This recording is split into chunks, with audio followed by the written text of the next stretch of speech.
Hello, aspirants. Welcome to the UPSC Analyzer. Today we will discuss newspaper analysis dated 5th of November 2023. First news यहाँ पर separation of powers की बात की गई है कि जो लेजिस्लेचर है ये फ्रेश लॉ को इनैक्ट कर सकता है लेकिन डायरेक्टली कोर्ट के जजमेंट को ओवर रूल नहीं कर सकता है. Speaking on the separation of powers between the executive, legislature and judiciary, chief justice of India said that while the legislature जो है फ्रेश लॉ इनैक्ट कर सकता है जो भी डेफिशिएंसी लॉ में बताई गई है उसको क्योर करने के लिए, लेकिन ये कोर्ट के जजमेंट को ओवर रूल नहीं कर सकता है. तो there is a dividing line between the legislature, executive and judiciary. If there is a judgement of the court जो कि किसी पर्टिकुलर इशू को डिसाइड करते हैं एंड उसमें कुछ डेफिशिएंसीज बताते हैं, फॉर एग्जाम्पल जैसे कि इलेक्टोरल बॉन्ड की स्कीम है एंड इसमें अगर सुप्रीम कोर्ट ये कहता है कि वोटर को भी यहाँ पर राइट टू नो होना चाहिए, वोटर को पता होना चाहिए कि कौन किसको डोनेट कर रहा है, तो इलेक्टोरल बॉन्ड स्कीम में या तो अमेंडमेंट करके चेंज करो या तो नया लॉ लेकर आओ. तो what the legislature can't do is to say कि हमें लगता है कि जजमेंट गलत है एंड हम जजमेंट को ओवर रूल कर देंगे. ये नहीं कर सकता legislature. A judgement of the court can't be directly overruled by the legislature. That's completely impossible. But if a judgment takes a particular view of a legislation, it is always open to the legislature to cure the defect. फिर यहाँ पर बात की गई है कि for example अगर हम बात करते हैं इलेक्टोरल बॉन्ड स्कीम की, या ये कहा जाता है कि जो जजेस होते हैं ये तो इलेक्ट होकर नहीं आते हैं, ये कैसे डिसाइड कर सकते हैं कि क्या चीज़ कैसी होगी, सेम सेक्स मैरिज को अलाउ करना है नहीं करना है, ये कौन होते हैं, क्योंकि ये तो इलेक्टेड नहीं होते. तो इसमें चीफ जस्टिस ऑफ इंडिया का ये कहना है कि जजेस इलेक्टेड नहीं होते हैं. ये एक्चुअली अच्छी बात है. क्यों अच्छी बात है? क्योंकि अगर ये इलेक्टेड नहीं होते हैं तो ये कॉन्स्टिट्यूशनल मोरालिटी की बेसिस पर काम कर सकते हैं, ना कि सोसाइटल मोरालिटी और पॉपुलिज्म की बेसिस पर. तो पार्लियामेंट या लेजिस्लेचर यहाँ पर पॉपुलिस्ट पॉलिसी लाने की कोशिश करते हैं कि लोग खुश रहेंगे तभी उनको वोट देंगे, लेकिन जजेस जो हैं ये कॉन्स्टिट्यूशनल मोरालिटी के अकॉर्डिंग काम करते हैं. Saying that judges do not look at how society will respond when they decide cases, the CJI said that's exactly the distinction between the elected arm of the government and the judiciary. तो हो सकता है कि parliament यहाँ पर कोई ऐसा act लेकर आए जो कि किसी कम्युनिटी को ज़्यादा फायदा पहुंचाता हो, लेकिन बाद में यहाँ पर जो सुप्रीम कोर्ट है उसको वायलेट कर सकती है, उसको नल एंड वॉइड डिक्लेयर कर सकती है under article 14 of the constitution. तो the elected arm of the government is and intended to be responsive to people. He said जजेस are guided by constitutional morality and not popular morality. तो ये जो है ये जुडिशरी की strength है, ना कि इसकी डेफिशिएंसी है कि जजेस इलेक्ट नहीं होते हैं. फिर ये बताया गया कि वेमेन जो हैं ये स्ट्रक्चरल बैरियर्स फेस करती हैं, वेमेन का रिप्रेजेंटेशन जुडिशरी में कम है, लेकिन ये सब कुछ अभी चेंज हो रहा है. तो once you enter the profession you have barriers all over again. फिर यहाँ पर वेमेन के रिप्रेजेंटेशन की बात की गई, लेकिन अगर अभी हम देखें तो वेमेन जो हैं ये इनका रिप्रेजेंटेशन बढ़ रहा है. For example if you look at national law schools, more women are entering the classes than men. Courts have also become important platforms for social engagement, not just for the verdicts we deliver, but for the fact that we create a space for reasoned dialogue between diverse segments of the society. तो court का idea यही है कि ज़्यादा लोगों तक पहुंचना है और इसके लिए बहुत सारे स्टेप्स भी लिए गए हैं. फॉर एग्जांपल जो जजमेंट्स हैं उनको रीजनल लैंग्वेज में ट्रांसलेट किया जाता है. सेकेंड न्यूज़ है, बहुत अनफॉर्चुनेटली नेपाल में अर्थक्वेक आ गया एंड बहुत सारे लोगों की जान चली गई है. तो इंडिया ने यही बोला है कि जो भी ज़रूरत होगी हम यहाँ पर असिस्टेंस प्रोवाइड करेंगे. बाकी थोड़ी बहुत लोकेशन हम देखेंगे बाद में. यहाँ पर आपको एक डिस्ट्रिक्ट दिख रहा होगा जाजरकोट, यही एपी सेंटर था. तो बस आपको लोकेशन थोड़ी बहुत पता होनी चाहिए कि है कहाँ पर. तो नेपाल में है. Filing FIRs to getting convictions, legal process taken against women. तो हरियाणा में स्टडी की गई और स्टडी में ये पाया गया कि अगर वेमेन FIR फाइल करती हैं तो उनको 9 घंटे का वेट करना पड़ता है, जबकि मेन को 7 घंटे का वेट करना पड़ता है. चलो यहाँ पर FIR फाइल होगी 9 घंटे बाद. फिर उसके बाद भी जो वेमेन के केसेस होते हैं इनकी प्रोबिंग बहुत आराम से होती है. बहुत कम चांसेस होते हैं कि इनको कोर्ट तक भेजा जाएगा. अगर इनको कोर्ट तक भेजा जाता भी है तो डिसमिसल रेट्स बहुत ज़्यादा हैं. विमेन के केसेस में कन्विक्शन सिर्फ यहाँ पर 5% होता है, जबकि मेन के केसेस में कन्विक्शन 17.9% होता है. तो हम देख सकते हैं कि विमेन के साथ कैसे डिस्क्रिमिनेशन हो रहा है क्रिमिनल जस्टिस सिस्टम में. तो does the gender of the person filing of FIR determine the outcome of the case? Of course ये इस स्टडी से पता चला है. A study of over 4 lakh FIRs in Haryana has found that male complainants जो कि केस रजिस्टर करते हैं on behalf of their women friends, इनके केस ज़्यादा चांसेस होते हैं कि आगे बढ़ेंगे। Of the 4 lakh cases studied 9% were registered by women. ये स्टडी की गई है by Nirvika Jasal, assistant professor of political science at the London School of Economics and Political Science, was published in the American Political Science Review in October.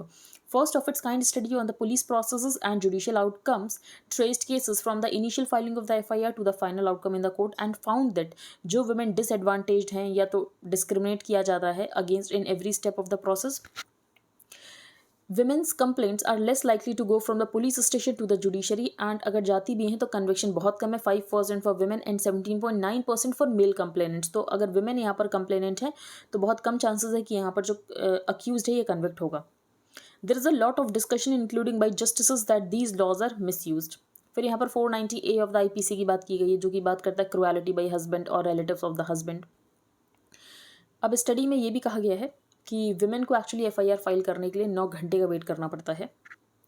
It is a matter of common experience कि ये माना जाता है कि women जो भी यहाँ पर कंप्लेंट फाइल कर रही हैं ये हीट ऑफ द मोमेंट में कर रही हैं, थोड़ा बहुत कोई इशू होगा जिसकी वजह से यहाँ पर कंप्लेंट फाइल करने आ गई हैं विमेन। तो ऐसा नहीं कि अगर हम महिला थाना इस्टेब्लिश कर देंगे तो चीज़ें सही हो जाएंगी, नहीं, क्योंकि चीज़ें फाइनल जजमेंट तक गलत हैं। I show the results for cases that actually reached the final stage of verdict, that is when the women already access the system, पैसा भी खर्च कर दिया, final stage of the getting a judgement तक भी पहुंच गए, लेकिन उसके बाद भी यहाँ पर कन्विक्शन नहीं हो रहा है। एक इनिशिएटिव इन यूपीएससी का यूपीएससी एनालाइजर मेंटरशिप प्रोग्राम। तो यूपीएससी एनालाइजर का एक इनिशिएटिव, इसमें आपको क्या क्या प्रोवाइड किया जाएगा? Current affairs for both prelims and mains from January 2023 to March 2024। Prelims specific series, तो सारे प्रीलिम्स के इंपॉर्टेंट टॉपिक्स डिस्कस होंगे, plus you will get 10 FLTs for prelims and mains specific mentorship series. ये तीनों चीज़ें simultaneously चल रही हैं। अगर आपको ज्वाइन करना तो आप कर सकते हो। बाकी प्राइस यहाँ पर मेंशन, आप पेमेंट कर सकते हो एंड बाकी सारी डिटेल्स आपको इस ईमेल आईडी पर भेजनी है। एक और इनिशिएटिव है जिसमें इंडियन एक्सप्रेस का हाईलाइटेड पोर्शन मिलता है plus static portion related to the Indian Express, तो इसको भी आप बाय कर सकते हो। ये आपको सिर्फ कॉस्ट करेगा 150 रुपीज़ पर मंथ। ठीक है, अब हम चलते हैं आगे।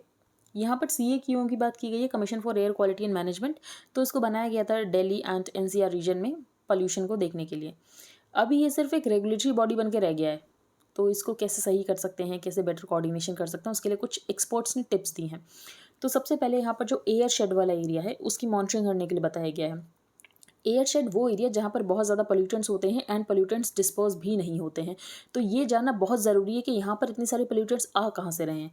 तो मेजर्स जो अभी ले जा रहे हैं, for example graded response action plan stage 3 लगा दिया, स्टेज 4 लगा दिया, ये एडहॉक वंस हैं कि बहुत ज़्यादा पोल्यूशन हो तो आपने कुछ स्टेप्स ले लिए, इसकी वजह से ऐसा तो नहीं होगा अगले साल पोल्यूशन नहीं होगा, अगली साल भी इतना ही पोल्यूशन होगा। तो the immediate task should be to delineate an air shed which involves research and create an air shed administration cell. दूसरा यहाँ पर ये कहा गया है कि आपको यहाँ पर एमिशंस इन्वेंट्री बनाने की जरूरत है विच quantifies pollutants from different sources. ये भी बहुत इंपॉर्टेंट है। फोरकास्ट मॉडल आपको यहाँ पर यूज़ करने की जरूरत है, ना कि सिर्फ आपको यहाँ पर रेगुलेटर की तरह काम करना है और ग्रैप यहाँ पर इम्प्लीमेंट करना है। ठीक है, आगे चलते हैं। Cash to liquor to narcotics. तो 5 स्टेट्स में इलेक्शन है, तो वहाँ पर देखा जा रहा है कि बहुत सारा कैश यूज़ हो रहा है, लिकर दिया जा रहा है लोगों को, नारकोटिक्स बढ़ गया है। जैसे कि यहाँ पर बताया गया है कि 1000 करोड़ रुपए जो कैश में है ये पोल इंड्यूसमेंट्स में देखे गए इन 5 स्टेट्स में। ठीक है, आगे चलते हैं। Jammu and Kashmir police first in country to use GPS anklet for UAP accused out on bail. तो कभी भी आप लिख रहे हो यहाँ पर जेल्स के डीकंजेशन कैसे किया जाए, तो उसमें आप ये सोल्यूशन दे सकते हो क्योंकि इम्प्लीमेंट हो चुका है। ठीक है, तो जम्मू कश्मीर में यहाँ पर ये जो लोग हैं ये कहीं पर भी जाएंगे तो उनको ट्रैक किया जा सकता है, तो बेसिकली इनको यहाँ पर बेल पर, परोल पर बाहर छोड़ दिया गया है, लेकिन इनको हम ट्रैक कर सकते हैं। तो ऐसे हम डीकंजेस्ट कर सकते हैं प्रिजन्स को। तो ये आप सोल्यूशन बता सकते हो जो कि जम्मू एंड कश्मीर में इंप्लीमेंट किया जा रहा है बाई GPS ट्रैकर एंकलेट, जो कि वेयरेबल डिवाइस होगी जो कि around the ankle of the person को फिक्स कर दी जाएगी एंड उनके मूवमेंट को मॉनिटर किया जाएगा। IIT Kharagpur study India surface temperature में increase by up to 5.1 degree Celsius. तो जहाँ पर हम 2 डिग्री की बात करें वहाँ पर ये कहा जा रहा है कि 5.1 डिग्री सेल्सियस तक भी बढ़ सकता है टेम्परेचर 2100 तक। नेक्स्ट हम चलते हैं आगे। I can't change my caste. ठीक है, ये आर्टिकल पढ़ लेते हैं, वैसे ज़्यादा इंपॉर्टेंट नहीं है आपके एग्जाम के लिए। तो article 15 and 16 of the constitution reservation की बात करता है। फिर EWS को रिजर्वेशन दिया गया, अभी कास्ट सेंसस किया जा रहा है, तो रिजर्वेशन बहुत इंपॉर्टेंट है। फिर ये कहा जाता है कि इंडिया में आप अपनी कास्ट को चेंज ही नहीं कर सकते हो। Unfortunately in India every one is born in a caste except those lucky ones जो कि ऑफस्प्रिंग होते हैं इंटरकास्ट या इंटरफेथ कपल्स के। It is also encouraging to know that though the couple में belong to the same caste, लेकिन आजकल के जो यंग जनरेशन है, जो अर्बन सेंट्रिक लोग हैं, they allow their children to marry any one of his or her choice irrespective of the caste. अब बात यह है कि कास्ट जो है लोगों की साइकी में इतना ज़्यादा क्यों आ चुका है। इसका रीज़न ये भी है कि लोग कास्ट में अपनी रेफ्यूज देखते हैं।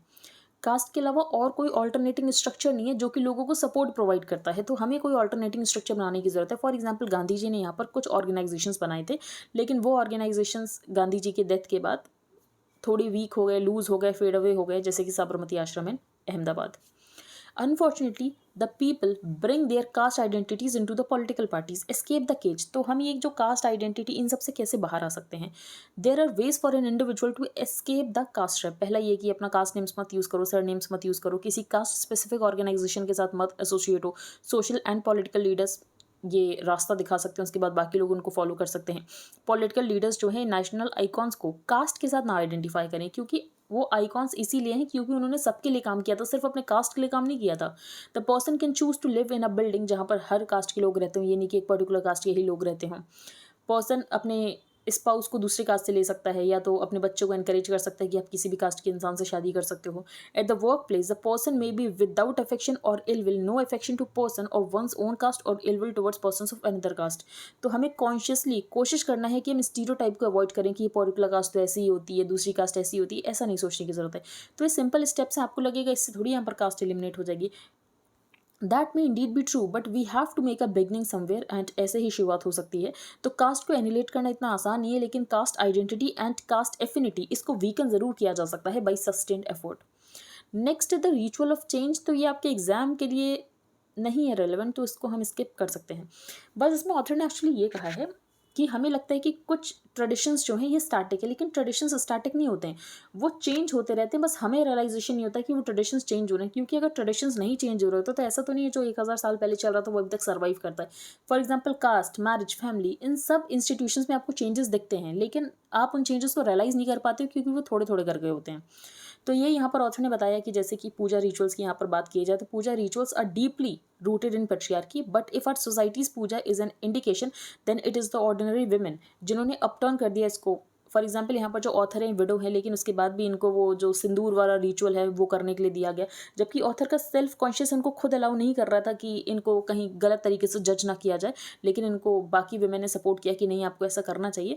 तो you are just concentrating your cosmic energy with that dot, so focus on it, and जिसकी वजह से जो वर्मिलियन होता है जिसको सिंदूर कहते हैं, dribbling down to my cheeks like Holi colour. Sometimes आपको दूसरे लोगों की ज़रूरत होती है जो कि आपके सेल्फ बिलीफ को पावर करें।